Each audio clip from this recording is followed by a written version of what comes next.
বন্ধুরা, চলুন ঘুরে আসি দিনাজপুরের নয়াবাদ মসজিদ থেকে। মসজিদটি দেখতে ও এর ইতিহাস সম্পর্কে জানতে ভিডিওটি শেষ পর্যন্ত দেখুন। বাংলাদেশের দিনাজপুর শহর হতে প্রায় 20 কিলোমিটার দূরে কাহারোল উপজেলার নয়াবাদ গ্রামে এই সুন্দর মসজিদটি অবস্থিত।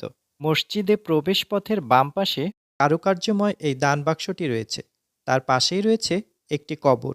তবে এই কবরটি কার সেই সম্পর্কে এখানে কোনো শিলালিপি বা কোনো তথ্য দেওয়া নেই। মসজিদের চার কোণে 4টি মিনার রয়েছে। মিনারগুলি অষ্টভুজ আকৃতির। এই মসজিদে 3টি খিলানযুক্ত প্রবেশ দ্বার রয়েছে। কারুকার্যময় এই পিলারগুলি যেন মসজিদের সৌন্দর্যকে আরও বাড়িয়ে তুলেছে। এর প্রতিটি পরতে পরতে যেন সৌন্দর্য ছড়িয়ে আছে। মসজিদের এই টাওয়ারগুলি ক্রমশ সরু হয়ে উপরের দিকে উঠেছে। টাওয়ারের উপরে ছোট গম্বুজ রয়েছে। মসজিদের সমস্ত দেয়াল জুড়ে আয়তাকার বহু পোড়ামাটির ফলক দেখতে পাবেন। মসজিদটির নকশাগুলি বহু জায়গায় খুলে পড়েছে, তবে যেটুকু অবশিষ্ট আছে তার মধ্যে লতাপাতা ও ফুলের নকশা দেখতে পাওয়া যায়। প্রতিটি দরজার উপরে ও চারপাশে সুন্দর সুন্দর নকশা করা আছে। মসজিদে প্রবেশ করে গম্বুজের নিচের অংশ দেখতে পাবেন। মসজিদের ভিতরে পশ্চিম দিকে রয়েছে 3টি মেহরাব।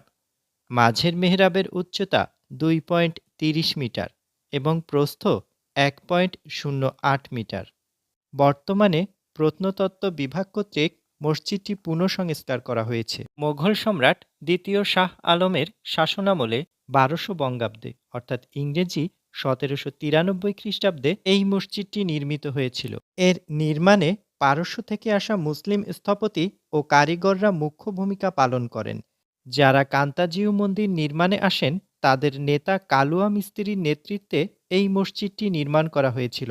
মধ্যপ্রাচ্য থেকে আসা মুসলিম স্থপতি ও কারিগররা এই মসজিদ নির্মাণ করেন, যা তাদের নিজেদের নামাজ পড়ার জন্যই তৈরি করা হয়েছিল। দিনাজপুর রাজ পরিবারের জমিদার রাজা প্রাণনাথ কান্তজিউ মন্দির নির্মাণের জন্য এই কারিগরদের নিয়ে আসেন এবং তাদের বসবাসের জন্য নয়াবাদ গ্রামে জমি দান করেন। এখানে এই মসজিদটি নির্মাণ করা হয়।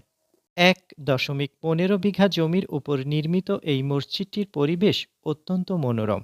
এই মসজিদের সবচেয়ে বড় রহস্য, মন্দির নির্মাণ করতে এসে শ্রমিকরা মন্দিরের পাশাপাশি নির্মাণ করল আরও একটি সুন্দর মসজিদ।